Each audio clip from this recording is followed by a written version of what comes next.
नमस्कार भाइयों और बहनों। मैं अपना एक लेख आपके समक्ष प्रस्तुत कर रहा हूँ। मेरे लेख का शीर्षक है पहलगाम की घटना और कश्मीर की समस्या। अभी कुछ दिन पहले कश्मीर में आतंकवादी घटना हुई थी। इस घटना में आतंकवादियों ने धर्म पूछकर भारतीयों को गोली मारी थी। इस घटना से यह भी सिद्ध होता है कि कश्मीर के स्थानीय लोगों ने आतंकवादियों को भरपूर सहयोग दिया था। वहाँ की स्थानीय जनता को विकास के द्वारा नहीं जीता जा सकता है। मोदी जी ने कश्मीर में भरपूर विकास किया, वहाँ के लोगों की हर तरह से सहायता की, लेकिन मोदी जी कश्मीर के लोगों के अंदर बैठे हुए जिहाद को नहीं नष्ट कर पाए। मोदी जी बहुत लंबे समय से राजनीति में सक्रिय हैं, पर इन सब के बावजूद मोदी जी कश्मीर की समस्या को समझ नहीं पाए हैं। मोदी जी और भाजपा जिहादी आतंकवाद के खतरे को समझ नहीं पाए हैं। यह देश के लिए एक बहुत बड़े खतरे का संकेत है। कश्मीर की समस्या कांग्रेस पार्टी की देन है।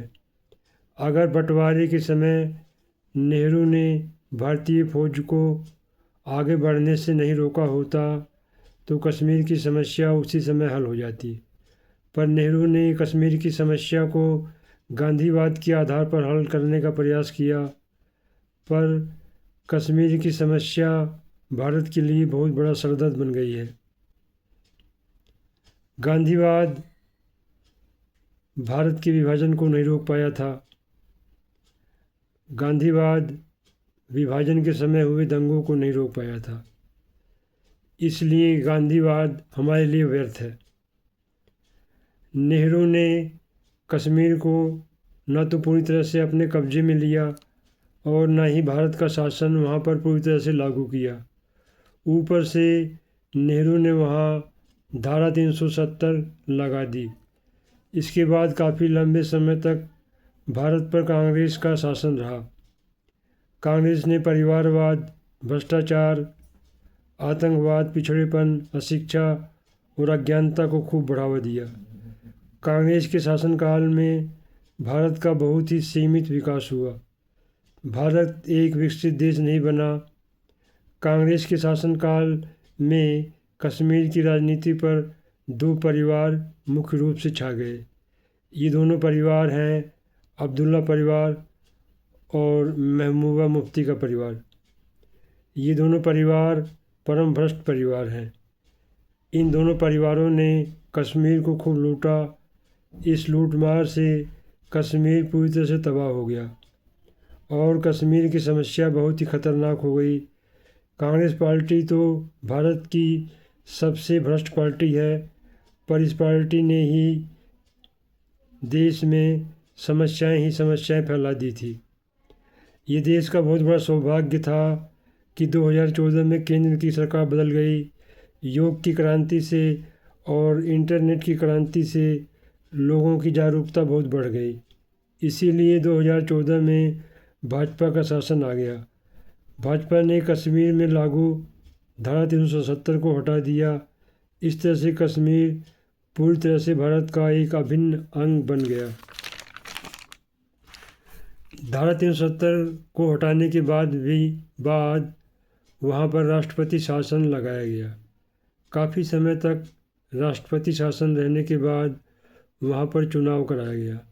चुनाव में जम्मू में भाजपा की जीत हुई, पर कश्मीर में उमर अब्दुल्ला की जीत हुई। धारा 370 हटने के कारण उमर अब्दुल्ला पहले जैसी मनमानी नहीं कर पाएंगे, पर कश्मीर की समस्या के हल में उमर अब्दुल्ला सबसे बड़े बाधक हैं। भारत के अधिकांश लोगों को ना तो कश्मीर की समस्या के बारे में कुछ पता है और ना ही भारत की अन्य समस्याओं के बारे में कुछ पता है। भारत के अधिकांश लोग आज भी परम अज्ञानता और परम पिछड़ेपन में जी रहे हैं। ऐसे ही लोग परम भ्रष्ट कांग्रेस को वोट देते हैं, ऐसे ही लोग अन्य परम भ्रष्ट क्षेत्रीय पार्टियों को वोट देते हैं। इसलिए आज भारत के 3 राज्यों पर कांग्रेस का शासन है। कश्मीर की समस्या को हल करने के लिए जम्मू और कश्मीर को 2 भागों में बांट देना चाहिए। जम्मू ने हमेशा भारत का साथ दिया है, इसलिए जम्मू को कश्मीर से अलग कर देना चाहिए। कश्मीर को 2 भागों में बांट देना चाहिए। कश्मीर के एक भाग में कश्मीरी पंडितों को बसाना चाहिए, तो दूसरे भाग में अन्य लोगों को बसाना चाहिए। कश्मीरी पंडित कश्मीर के वास्तविक रखवाले हैं, इसलिए उन्हें वहाँ पर महत्वपूर्ण भूमिका निभानी चाहिए। कश्मीर में बड़े पैमाने पर घर वापसी होनी चाहिए, तभी वहाँ पर पूरी तरह से शांति स्थापित होगी। इसी तरह से देश के अन्य भागों में भी बहुत व्यापक स्तर पर घर वापसी होनी चाहिए, तभी भारत एक विकसित देश बनेगा, तभी भारत के लोग खुशहाल होंगे। पाकिस्तान और चीन भारत के 2 सबसे बड़े शत्रु देश हैं। पाकिस्तान में अभी भी बहुत सारे आतंकवादी ट्रेनिंग कैंप चल रहे हैं। पाकिस्तान पूरी तरह से एक आतंकवाद फैलाने वाला देश बन गया है। हमारे पास बहुत सारी मिसाइलें हैं। इस समय ब्रह्मोस मिसाइल हमारे बहुत काम आ सकती है। पाकिस्तान में स्थित आतंकवादी ट्रेनिंग कैंपों को मिसाइलों से ध्वस्त कर देना चाहिए, और पाकिस्तान में जो मिलिट्री सेंटर हैं उन्हें भी मिसाइलों से नष्ट कर देना चाहिए। अगर पाकिस्तान के आतंकवादी नष्ट हो जाएंगे और उनकी मिलिट्री नष्ट हो जाएगी तो पाकिस्तान पूरी तरह से तबाह नष्ट हो जाएगा। वैसे ही पाकिस्तान काफ़ी हद तक नष्ट हो गया है। पाकिस्तान आज पूरी मानवता के लिए बहुत बड़ा खतरा बन गया है। भारत के अंदर भी कई पाकिस्तान हैं जिन्हें नष्ट करना बहुत ज़रूरी है। इस तरह जम्मू और कश्मीर की समस्या हल हो सकती है, तथा इसी तरह से देश के अन्य समस्याएं भी हल हो सकती हैं। स्वामी दयानंद सरस्वती कश्मीर में शुद्धिकरण करना चाहते थे, पर वो इस प्रयास में सफल नहीं हो पाए। इसी तरह से स्वामी दयानंद सरस्वती भारत के अन्य क्षेत्रों का भी शुद्धिकरण करना चाहते थे, पर वो इस प्रयास में सफल नहीं हो पाए। उनके अधूरे कार्यों को हमें पूरा करना चाहिए। आज भी अधिकांश भारतीय आर्य समाज से जुड़े हुए नहीं हैं, इसीलिए भारत के अधिकांश लोग आज भी बहुत अधिक दिग्भ्रमित हैं। उनके भ्रम को हमें दूर करना चाहिए, और हम दूर भी कर सकते हैं। इस तरह भाइयों और बंधुओं, मेरा ये लेख समाप्त होता है। मेरे वीडियो को देखने के लिए और मेरे लेख को सुनने के लिए आपका बहुत बहुत धन्यवाद। नमस्कार। वंदे मातरम। भारत माता की जय। भारत आगे बढ़ता रहे, भारत विकास करता रहे। नमस्कार।